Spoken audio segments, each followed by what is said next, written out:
माझा muscle build होत नाहीये किंवा मसल आहे तो स्टीफ झालेला आहे. Hello everyone, welcome to back my channel Satyam Patil. So today is workout shoulder day and shoulder मध्ये आज आपण करणार आहोत, आपण मशीन लॅटर रेजेस करणार आहोत इथे. बट मशीन लॅटर रेजेस करत असताना खूपदा काय होतं इथे की आपण डंबेल्सनी करतो आणि डंबेल्स मध्ये काय होतं माहिती आहे की तुम्हाला जर्क बसतो किंवा प्रॉपरली फॉर्म तुम्हाला कॅरी नाही करता येत त्याच्यामध्ये. आणि असं होतो की मेन गोष्ट आहे की ह्याच्यामध्ये मसल तुमचा कंटिन्युअसली कॉन्ट्रॅक्ट राहत नाही, त्यामुळे आपल्याला मशीनवर लॅटर रेजेस करायचा आहे. सो हा थोडासा ॲडव्हान्स लेवलला जातो. सो ॲडव्हान्स लेवलचाच आज मी तुम्हाला फॉर्म सांगणार आहे. सो लेट्स गो, करूयात आपण मशीन लॅटर रेजेस. तर मित्रांनो, आपण मल्टी फंक्शनल मशीनवर इथे आलेलो आहोत. इथे हा जो आहे पूर्ण मल्टी फंक्शनल जो आहे, एक लॉंग येतो एक शॉर्ट येतो. ओके, हा जो आहे हा आपल्या जिम मध्ये लॉंग आहे. इथे बघू शकता याची लेंथ किती मोठी आहे. तर माझ्या बऱ्याचशाच मित्रांचे मला मेसेजेस येतात की माझा मसल बिल्ड होत नाहीये किंवा मसल आहे तो स्टीफ झालेला आहे, बरोबर.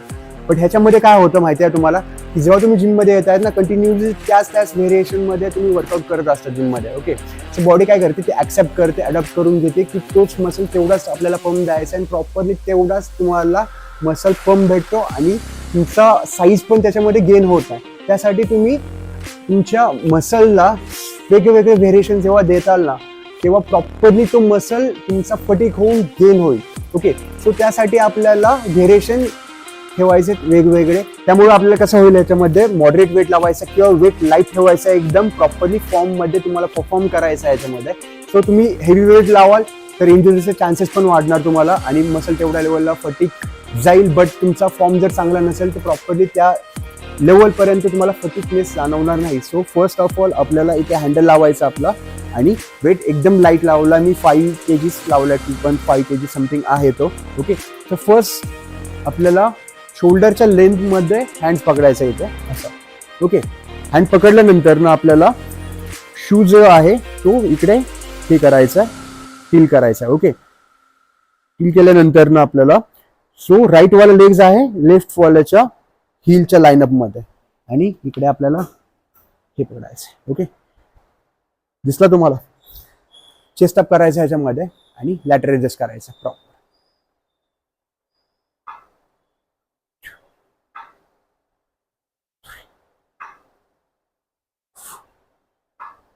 5 6 7 8 9 10. तर गाईज ह्याच्यामध्ये काय होत आहे की मोस्ट ऑफ टाइम आपला रिस्क जो आहे असा जातो, काही वेळेस असं नाही करायचं आपल्याला. सो ह्याच्याने काय होईल, तुमचा इंजुरीज पण चान्सेस खूप वाढतात. शोल्डर्स, एल्बोज, रिस्ट जो आहे एक लाईनअप मध्ये असेल. ट्राय करा एक लाईनअप कसा ठेवू आपण. सो फोकस करा त्यासाठी अँड वन लाईनअप मध्ये लिफ्ट करायचं. ओके, सो हायपरला जास्त पण नाही करायचं वरती आपल्याला. ओके, एवढा पण तुम्हाला गरजेचा नाहीये. सो तुमच्या शोल्डरच्या लाईनअप मध्ये ठेवायचं आपल्याला. शोल्डर आणि एल्बोज, रिस्ट वन लाईनअप मध्ये हवा आहे तुम्हाला. ओके, इथे खाली जास्त पण न्यायचं नाहीये. सो इथे थोडंसं कॉन्ट्रॅक्ट ठेवा. सो मसलला कंटिन्युअसली टेन्शन भेटते माझं. 1 2 3 अँड 4. सो डंबेल जो लॅटर रेजेस आहे ना, त्याच्या अपोजिट मी नाहीये. बट ह्याच्यामध्ये काय करायचं आहे तुम्हाला की मसल कॉन्ट्रॅक्ट कंटिन्युअसली टेन्शन कसं येईल ह्या दृष्टिकोनातून आपण बघतोय की प्रॉपरली आपल्याला मसलला कंटिन्युअस टेन्शन कुठल्या अशा एक्सरसाइजने येईल ह्या वेने बघतोय. बट ह्याच्यामध्ये मशीनमध्ये काय होतंय की तुम्ही जेव्हा लिफ्ट करताय आणि तुम्ही इसेंट्रिक अंडर कंट्रोल करताय तेव्हा मसलला प्रॉपरली कॉन्ट्रॅक्ट होऊन तो फटीकनेस पर्यंत जातो.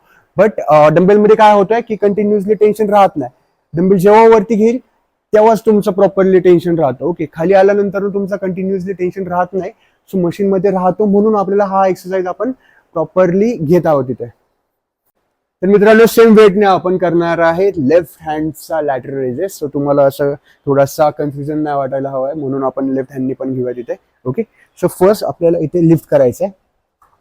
ओके, लिफ्ट केल्यानंतर ना आपण इथे तुमचा हँड ग्रिप करायचा आहे. ग्रिप केल्यानंतर ना थोडंसं टिल होऊन तिकडे जायचं आहे आणि हीलच्या लाईनअप मध्ये अपोजिट जो तुमचा लेग आहे तो ठेवायचा आहे. थोडंसं टिल व्हायचं. ओके, सो मसलला थोडंसं कॉन्ट्रॅक्ट करायचं वरनं आणि लिफ्ट करायचं आहे. 1 2 3 4 5 6 7 8 9 10. तर गाईज ह्याच्यामध्ये 12 12 12 असे मी ह्याच्यामध्ये रिपिटेशन घेतो. सेट्स माझे 3 to 4 सेट्स असतात आणि लास्टचा जो सेट असतो माझा 8 to 10 रिपिटेशनचा मॅक्स पर्टिक्युलर डेजपर्यंत घेऊन जातो मी. सो हा एक्सरसाइज नक्की फॉलो करा. हा एक्सरसाइज मध्ये तुम्हाला काय होईल ते शोल्डरचा जो मिड डेल्ट आहे प्रॉपरली ट्रेन होईल आणि तुमचा शोल्डरचा विड्थ जो आहे खूप ह्यूज वाटेल आणि मधला डेल्ट जर खूप चांगला स्ट्रॉंगली असेल तर तुमचा विड्थ पण खूप मोठी वाटते. शोल्डर खूप ब्रॉडनेस वाटतं त्याच्यात. मित्रांनो, अशाच नवनवीन व्हेरिएशनसाठी पहिल्या चॅनलला सबस्क्राईब करा, दुसऱ्या व्हिडिओला लाईक करा, दुसरा शेअर करा तुम्ही. ओके, जय शिवराय.